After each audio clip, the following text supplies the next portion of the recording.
오늘은 부활절입니다. 저희가 성탄절에 메리 크리스마스 혹은 해피 크리스마스라고 하는 것처럼 해피 이스터입니다. 그래서 서양에서는 해피 이스터라고 인사를 또 주고 받죠. 예수님께서 죽으셨고 그래서 살아주셨잖아요. 그리고 다시 살아나셔서 나타나셨기에 두 번째 크리스마스다라고 말해도 크게 틀리지는 않을 것입니다. 정말 중요한 날이죠. 자, 우리는 예수님께서 2000년 전 어느 금요일 날에 봄날이었습니다. 봄날에 십자가에서 죽으셨다가 3일째 되는 날, 금요일, 토요일, 주일에 다시 살아나신 것을 믿습니다. 그렇게 기독교 신자가 되었고 직분을 맡는 그런 성도님들도 목회자가 되었습니다. 그리고 이렇게 부활절을 저희가 기념하는 것입니다. 그 옛날에 저희가 그 2000년 전 그 즈음에 태어나서 예수님의 부활을 직접 보았다면 어땠을까요? 직접 보았다면은 믿지 말라 해도 저희는 믿었을 것입니다. 그리고 전하지 마 라고 해도 전했을 것입니다. 봤잖아요, 부활을요. 네. 그리고 야, 대충 그냥 타협하면서 살아, 신앙으로 그렇게 살지 말어 라고 아무리 말렸어도 아니 부활하신 주님 맞는데 어떻게 신앙을 버리고 살겠습니까? 나는 로마 제국의 완벽하고 화려함보다 예수님의 소복함이 더 좋아라고 우리는 말했을 수 있을 것입니다. 그런데 아쉽게도 저희는 제한적으로만 예수님을 알 수가 있죠. 직접 본 적도 없고 예수님과 함께 살겠던 제자들의 이야기를 들은 적도 없고요. 성경이라는 물론 좋은 책이지만은 성경만으로는 저희가 속 시원히 참 알기가 어렵습니다. 그리고 저마다 다 다를 수도 있겠지만은 기적이나 꿈 같은 이런 신비한 체험으로 하나님을, 예수님을 깊이 알아가고 있습니다. 저는 이런 생각을 합니다. 좀 되게 이기적일지 몰라도 저희가 죽어서 천국에 갔을 때, 예수님 만났을 때 예수님께서는 어쩌면은 제자들보다 그 당시에 기독교들보다 저를 더 대단하게 여기지 않을까 싶습니다. 이렇게 말하실 것 같아요. 어쩜 한 번도 본 적도 없는데 어떻게 날 잘 믿었니? 참 대단하다라고 말씀해 주실 것 같아요. 저도 그럴 것 같아요. 아니 이스라엘 사람도 아니고 정말 참 멀리 극동아시아의 사람들인데 어떻게 그렇게 날 열심히 믿었니? 너무 기뻐하실 것 같습니다. 때로는 저와 여러분들의 신앙이 좀 약해질 때가 있습니다.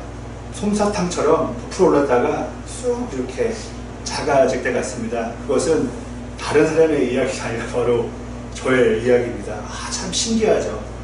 수많은 저 나름대로 많은 기적도 경험하고 많은 복을 누리며 살고 있음에도 불구하고 좀 아플 때, 좀 힘들 때에 좀 그 신앙이 좀 작아진 것을 보게 됩니다.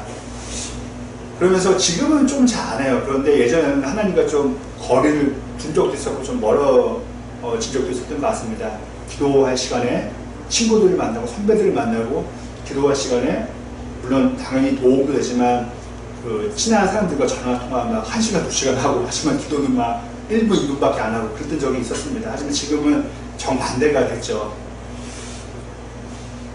저마다의 삶이 다 다르게 이유는 다 다를 것입니다. 왜 신앙이 작아지고 왜 하나님과 멀어지게 됐는지 말입니다.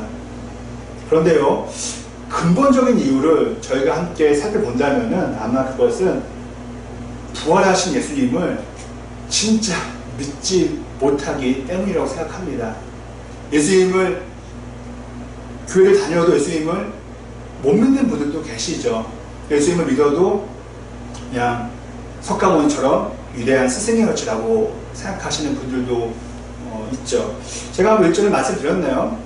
일산 원광대에 가니까는 거기가 원불교 재단이잖아요. 그런데 아니 호숫가에 예수님 동상이 있는 거예요. 그래서 되게 개방돼 있다, 열려 있다 라고 해서 이렇게 봤는데 아니에요.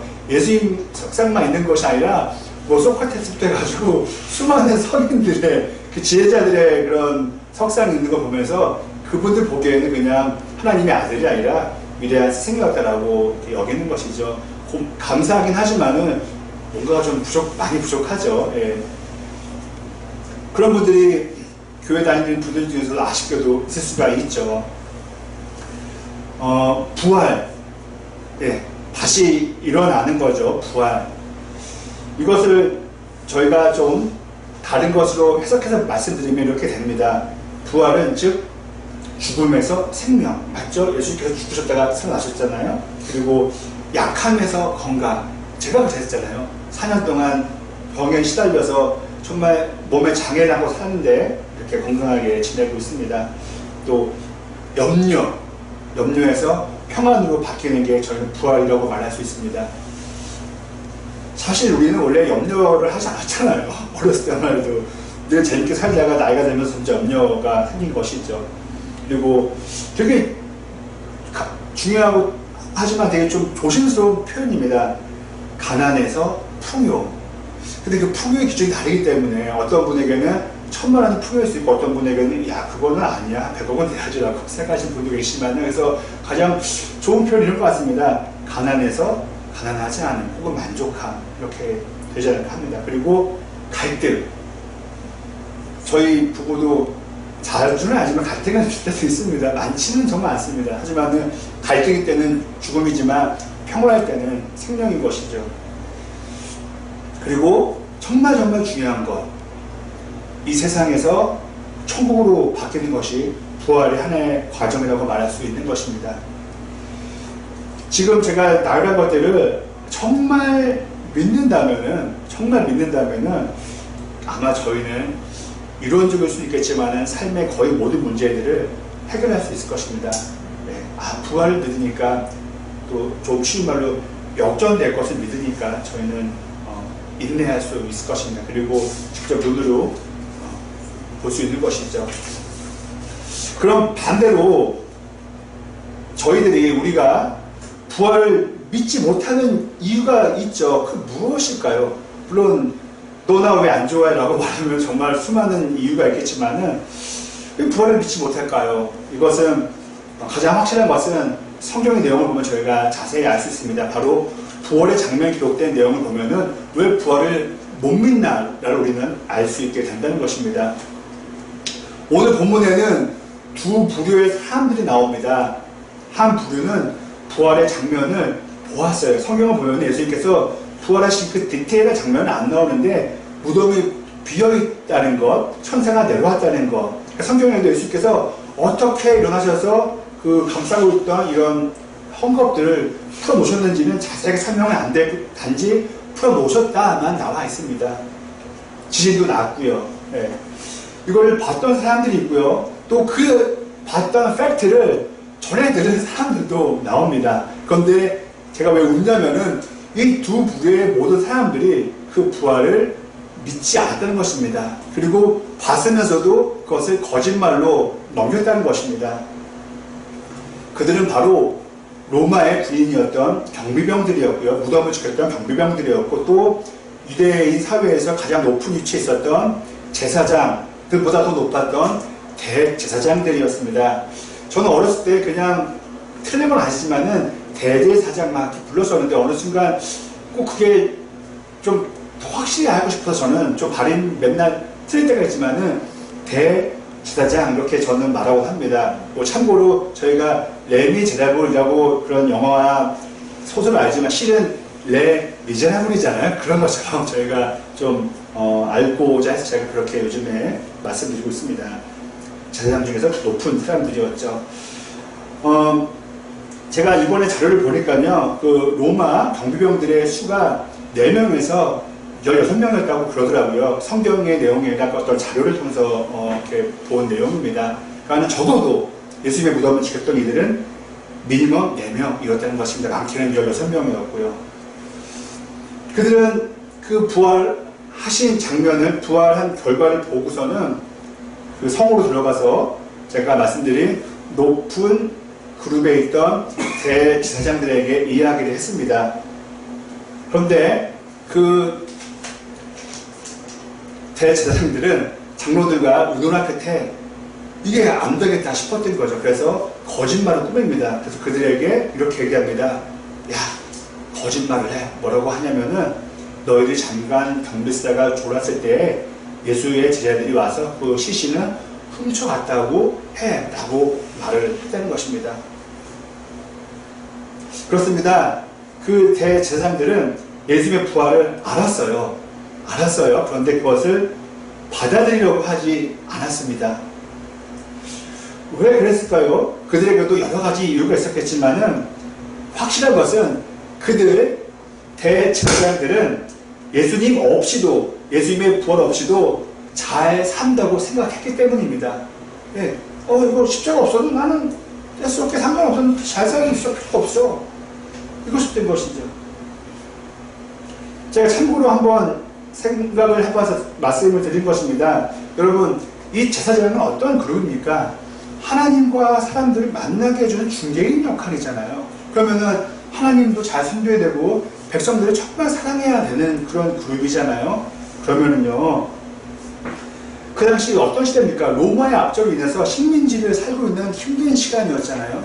그러면은 정말 그들에게 예수님을 전해서 그들의 삶의 문제 해결되고 그들이 위로받게 하는 그런 집단이 바로 제사장, 그리고 그들을 관리 감독하는 대제사장들은 예수님을 전해서 본인들이 싫어도 백성들을 위로하려면, 하나님과 만나게 하려면 전해야 했었는데 그들은 안 했다는 거예요.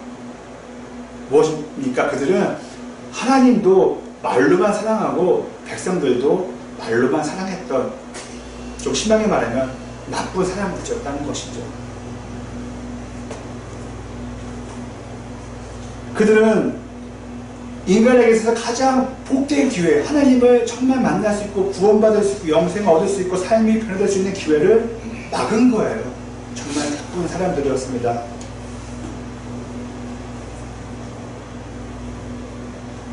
그리고 그렇다면 그들은 과연 하나님도 생각하지 않고 백성도 생각하지 않고 누굴 생각했을까요? 아쉽게도 본인들만 생각했던 거예요. 그 높은 위치에서 얻은 혜택이 얼마나 많았겠습니까? 나는 이것만 돼. 난 잘 살아. 예수님 없으면 나는 잘 살아. 그래서 그들은 자신만 생각해서 예수님의 부활을 거부한 것이죠.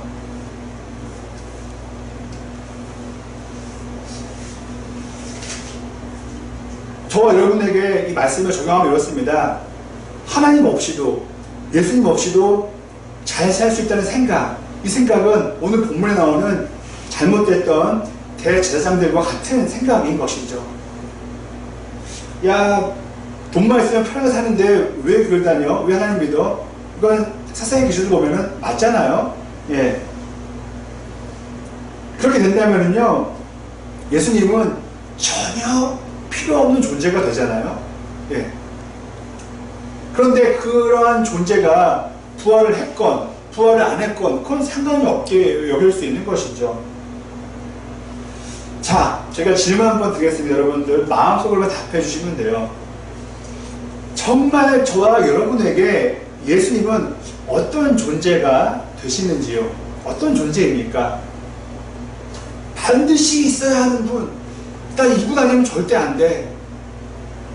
이분입니까? 아니면은 그래, 성인 중에 한 명이고 지혜자 중에 한 명이니까 뭐 있으면 좋은 분이지. 또 그런 분은 안 계시겠지만은 실은 없어도 괜찮은 분이야. 이 세 가지 생각 중에서 저희들은 어떠한 생각을 갖고 있는지 곰곰이 한번 생각해 볼 필요가 있습니다. 답은, 성경이 말하는 답은 반드시 있어야 하는 분이죠. 예.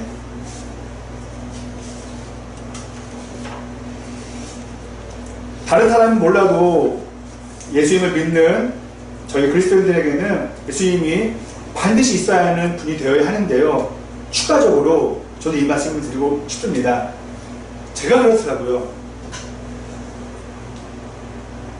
뭐 돈이 없을 때보다 좀 있어지니까는 좀 기도를 좀 게을리하게 되더라고요. 그전에는 돈이 예전에는 10만원도 없으니까 기도해서 달라고 했는데 지금은 통장에 그래도 100만원도 있으니까는 10만원 모자랄 때는 기도를 안 하게 되더라고요. 물론 늘 그렇게 불안해 살 필요는 없지만은 저만 봤을 때 조금 흔한 말로 등 따시고 배불러지니까는 처음에 마음을 잃어버릴 때가 종종 있습니다. 그래서 회개를 많이 합니다.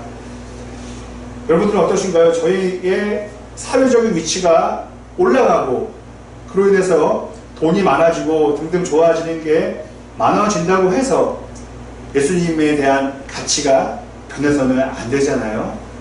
저희가 1000만 원 했을 때 예수님이 100점인데 10억 있으니까 예수님이 80점이다. 이래서는 절대 안 되죠. 다음으로 경비병들을 보도록 하겠습니다. 그들은 로마 군인의 신분으로서 예수님의 무덤을 지켰습니다. 어떤 사람들이 오지 않도록 잘 막아둔 거죠. 그런데 성경을 보면은 큰 지진이 일어났다고 나옵니다. 그리고 그때 지진만 일어난 것이 아니라 하늘에서 천사가 내려왔다고 성경에는 나와 있습니다. 그리고 그 천사는 무덤 입구를 막았던 돌을 굴렸대요. 그리고 굴리고 그 돌 위에 앉았다고 성경은 말해주고 있습니다. 그 내용이 오늘 본문 3절과 4절에 있는데요. 제가 읽어드리겠습니다. 그 천사의 모습은 번개와 같았고 그의 옷은 눈과 같이 희었다. 지키던 사람들은 천사를 보고 두려워서 떨었고 죽은 사람처럼 되었다. 완전 놀랐다는 것이죠. 그 지키던 사람들은 바로 경비병들이었습니다. 그렇습니다. 경비병들은 부활하신 예수님께서 무덤에 안 계신 것을 알았어요. 그리고 그 신비한 천사를 봤잖아요. 예. 그 잠자는 시간에 제자들이 시신을 훔쳐갔다는 것은 새빨간 거짓말이었잖아요. 하지만 그들이 돈을 많이 받고서 그런 거짓말을 강요받았을 때 그들은 알겠습니다 라고 했다는 것이죠. 앞서 말씀드린 대로 그들은 로마 군인이었습니다.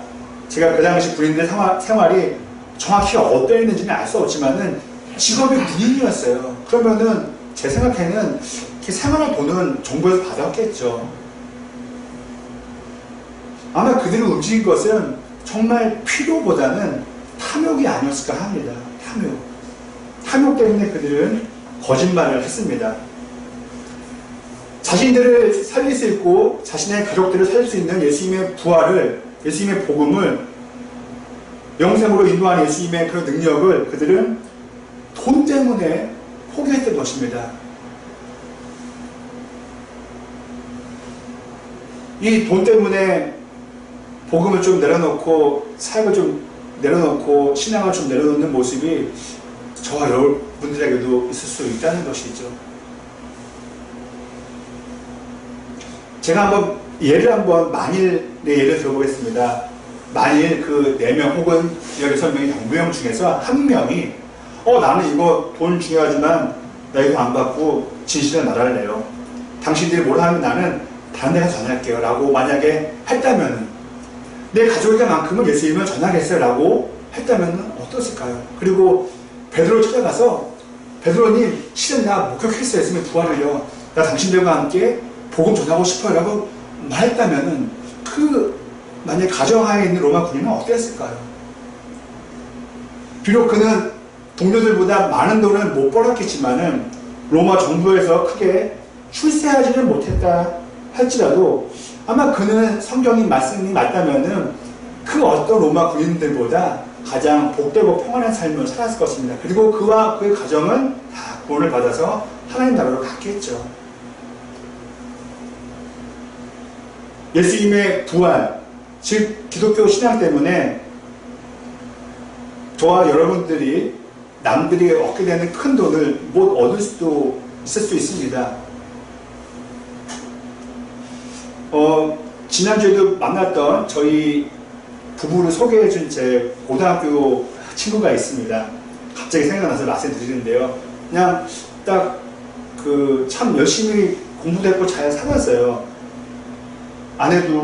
제가 아내도 잘 모르지만 나중에 안 거지만 다들 이렇게 좋은 공부를 하고 그냥 평범하게 살면은 그냥 잘 먹고 잘 사는 그런 삶이었을 거라고 생각해봅니다. 그런데 이 친구가 원래 예수님을 안 믿었었어요. 대학 가서 CCC라는 선교단체 통해서 하나님을 알게 된 거예요. 그런데 뭐뭐뭐 대학에 돈 많이 벌 수 있는 경제학과인가요? 경영학과가 둘 중에 하나입니다. 거길 나왔는데 졸업만 하고 중국으로 선교사로 갔어요. 예. 아내도 이름만 하면은 땡땡 대학교 영문과를 나왔는데 우리 남편과 함께 그렇게 사역을 하고 있습니다. 제가 왜 그 친구를 자주 말씀을 또 드릴 텐데 드리는 이유는 목회자는 좀 안정적으로 살 수가 있어요. 그런데 CCC 사무장님들은 평생 동안 후원을 받아야 돼요. 평생 동안 본인들이 직접 연락을 해야 돼요. 도와주세요. 도와주세요. 그러니까는 때로는 한 아빠로서 남편으로서 얼마나 좌절감을 느낄 수 있겠습니까? 네. 도움을 그렇게 청해야 되는데요. 그래서 저는 제 바람이 있다면은 가장 많이 이렇게 돕고 싶고 다시 돕고 싶은 그 분들이 많이 있겠지만은 제 친구인 선교사님을 돕고 싶은 마음이 가장 큽니다. 그래서 아내한테 얘기해요. 야, 우리는 힘든 것도 아니야. 그 손 선교사님의 가정에 비하면은 우리는 이거 어디 말하기도 창피한 정도로 잘 살고 있어. 아니 정말 그 친구한테 아직 안 물어봤어요. 친구라도 안 물어봤어요. 야, 누구야? 왜 포기했어? 그냥 잘 믿지. 무슨 선교사가 됐니? 라는 말도 그게 안쓰러우니까요. 지난주에 집에 가봤는데 안쓰럽죠. 예.